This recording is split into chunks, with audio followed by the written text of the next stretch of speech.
How was your tour, your European tour? Who wants to go first? Good. Yeah? That was okay. That was quick.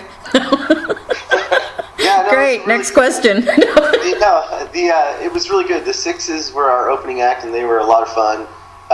It was. I think we played really well. Especially, I think it was a really solid, musical thing for us, and great selection of songs.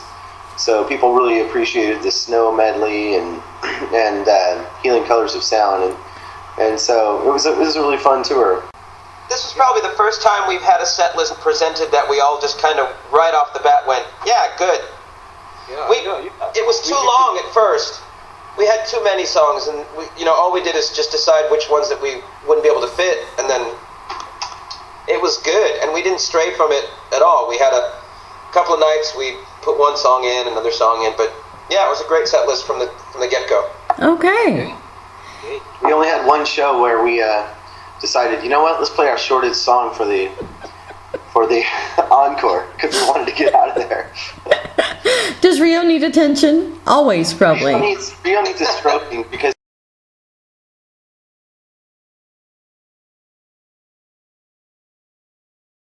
it's exhausting, man. We're all probably pretty much a wreck for about a week after getting home. Okay. Maybe 3 or 4 days. Probably some of us more than others.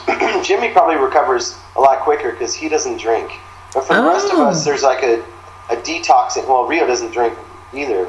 But for me, it's like I have to come home and detox for at least a week. Okay.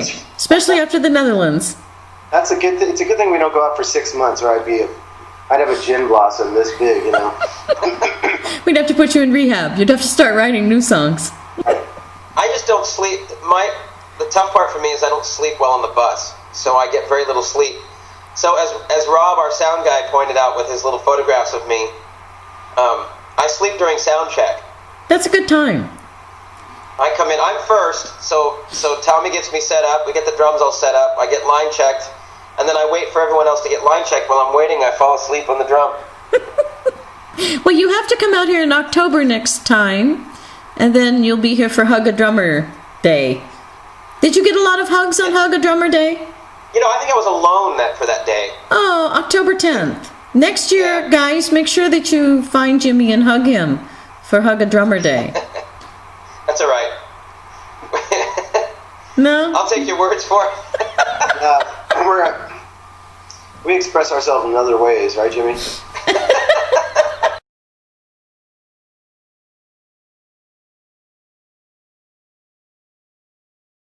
I'm actually an Arizona girl. I'm a little far away from home, being over here in the Netherlands. But I know that here you guys have a huge following. You've been doing world tours for decades. And how do you get a following in all the different countries that they ask you back? You know what I mean? How does that work? I think first of all, our distribution for a lot of progressive rock bands, at least, actually just the style just seems to resonate with Germany and the Netherlands, and it just seems to do well over there. There are pockets of fans here. Mm-hmm. I think the difference in the U.S. is mostly geographical. It's just we're so spread out here. Yeah. That the concentration of fans is not so. It's not enough to make us be able to play in Tucson. Okay. Okay. But yeah, for whatever reason, it just seems to resonate with Europeans. It's not just the Netherlands either. It's really Germany is a huge hot spot, and they have a lot of concerts that are just specifically concerts for prog festivals in Germany as well.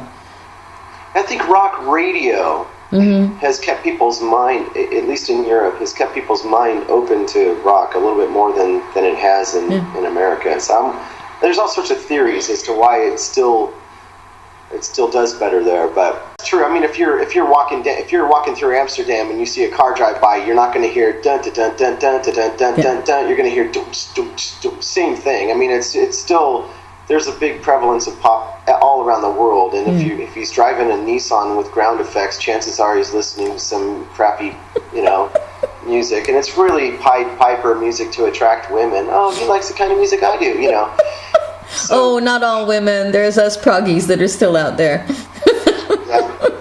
So yeah, but yeah, I don't know. It's always made me kind of curious as to why it's a higher concentration in those in these countries. But I'll take it.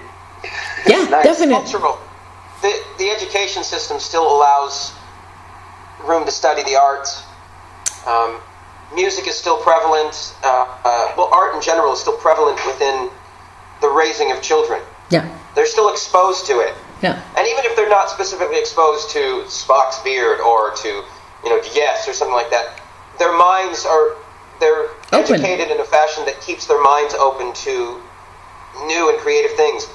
I mean, even to the point where you'll see people that like listening to the boom, boom, boom stuff, they'll still know who these other bands are. Yeah. It's like, oh yeah, Genesis, Phil Collins and the... So it's, even if they don't prefer to listen to it, the way of teaching is different, where here, it's like it's almost being systematically removed. Thanks, Obama. Oh, I think it was one generation before that, but we won't get into the political discussion. Many generations. That's just a running joke. Whenever something bad, I heard that poor guy gets blamed for everything. Oh, yeah. It's true. That's one job I would never want, to be president. Though I could see Rio being president real easily. There's some pretty good benefits, though. I heard they have a good benefits package. Yeah, it's true. Yeah. He doesn't have to sign up for Obamacare, so he doesn't mind. That's it. Okay, this is taking a really bad turn. Next thing we'll be talking about religion, and we're all in trouble. Jesus. Well,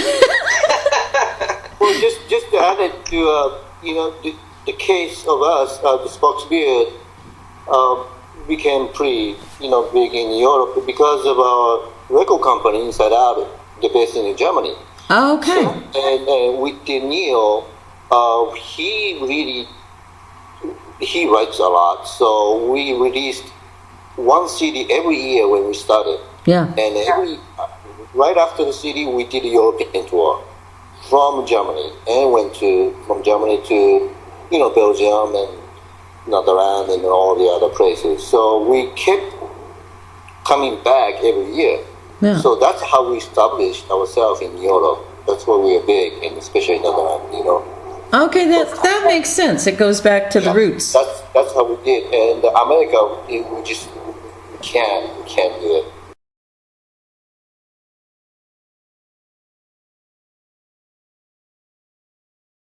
Everything's so spread out in America. Netherlands, it's the whole country can fit 17 times in Arizona. Yeah, the States, we have to have a hit. If we have a hit in the States, we can tour. But in Europe, without having a hit, we can tour. True. Yeah. That's different, Well, a tour is when you have to hire a bus, which here can cost you about $2,500 to $3,000 a day, and per day. Yeah, so you've got to be clearing a lot of money at these gigs. So you've got to have 200-300 people showing up at this, to get the clubs to pay out enough to even cover the bus. Yeah. And so everything's really expensive here with regards to touring. And so that's why most bands that are mid-size or even smaller can't do it. You can do one-offs, you can do festivals, and then maybe play some dates surrounding the festival, which is what we did just earlier this month, or last month. But yeah, as far as like doing a full-on extended tour, it's really difficult. Okay. But the funny thing is, keep in mind, our largest fan base is the United States. Okay. Which would make sense. It seems strange because we hardly play in the United States, but our largest. But then again, there's 300 million people, 400 million people here. Yeah. So, if we have there's a lot of cows and dead grass between fans. Right. It's just logistics. Especially in the Midwest. As Ted said, you can't get everyone, if we have 3 million fans, that's a huge fan base, but they're spread out over a country that's this big. Yeah. We can only visit the pockets, and yeah. That makes a big difference. And we're not 20 years old with no kids and no responsibilities to where we can pile into a van and a U-Haul and live off of bologna sandwiches. Yeah, not anymore. I mean, I'm actually working right now, so as we speak. That's why in case anybody's watching this and wonders why I have no attention spans, because I'm working. You're working.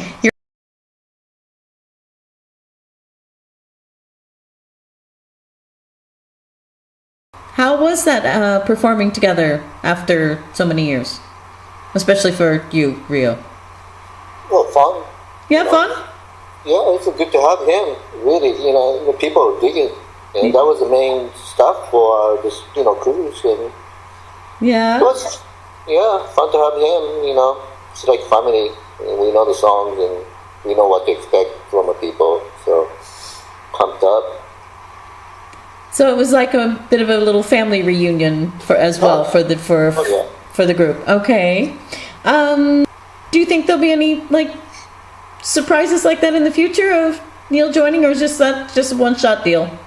Well, if said that, it wouldn't be a surprise. You got a point. Then it wouldn't be a surprise. That's true. But yeah, we can't comment on that. Thought I would try to trap you, but the fact that I wouldn't comment on it might mean something, or it might not. We will not. I'm turning into a real journalist, then, aren't I? You're contractually obligated to not comment. You're contractually obligated to not comment on Neil. That is excellent. That sounded like your lawyer wrote that statement for you. When did we get contracts? Oh, well, Ted has a contract. He didn't tell you? He's the only one that does, right, actually. Right. I don't have a contract. You're living day to day, Jimmy, but Ted's on contract. As long as the check catches. That's all that matters.